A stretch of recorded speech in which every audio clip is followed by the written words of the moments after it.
I am constantly asked, what does it mean to raise your vibrational frequency? How do I do that? How does it benefit my life? What does that even mean?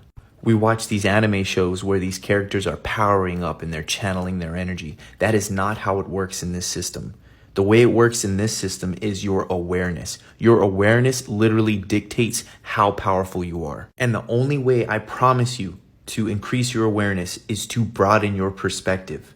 And you have to look at things from many different perspectives, and you have to make up your own mind. And the best way to do that is to achieve what is known as Christ consciousness. Now, people are always asking me also, what is Christ consciousness? Christ consciousness is peak awareness. It's the highest state of knowing and being, such as living by higher ethics and doing what is best, not what is customary. It is very safe to say that Buddha was not a Buddhist, Muhammad was not a Muslim, and Jesus was not a Christian.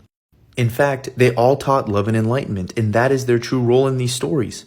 In the Bible, a character named Jonah goes inside of a whale's mouth for 3 days, just like in the Quran where Muhammad hides in a cave for 3 days, just like Jesus dies in a tomb for 3 days.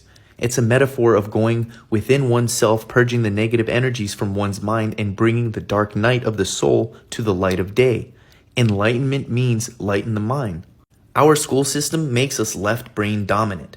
Since the left part of the brain controls the right side of the body, the left brain deals with the exoteric meaning and literal thought, while the right brain deals with the esoteric, deeper meaning and big picture. For an example, in the book of Exodus, when Moses leads his Hebrew people out of Egypt from slavery and brings them from the left side of the Red Sea to the right side, this is a metaphor about coming out of the lower mind into the higher mind, or from the left hemisphere of the brain to the right hemisphere of the brain.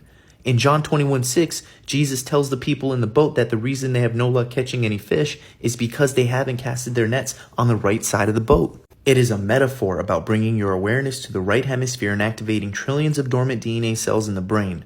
It is commonly known that we only use 10% of our brains. In fact, that is what tithing is meant to be about.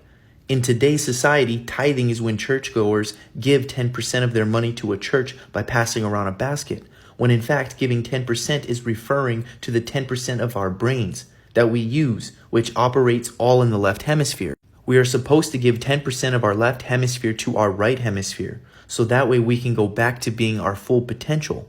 100% of your left hemisphere is carnal, and it deals with animalistic behavior. This is dealing with the 5 senses. So when Jesus dies on a cross with his 5 wounds, it means that the 5 senses are being given back to God, and he rewards us with the 6th sense, which is Christ consciousness.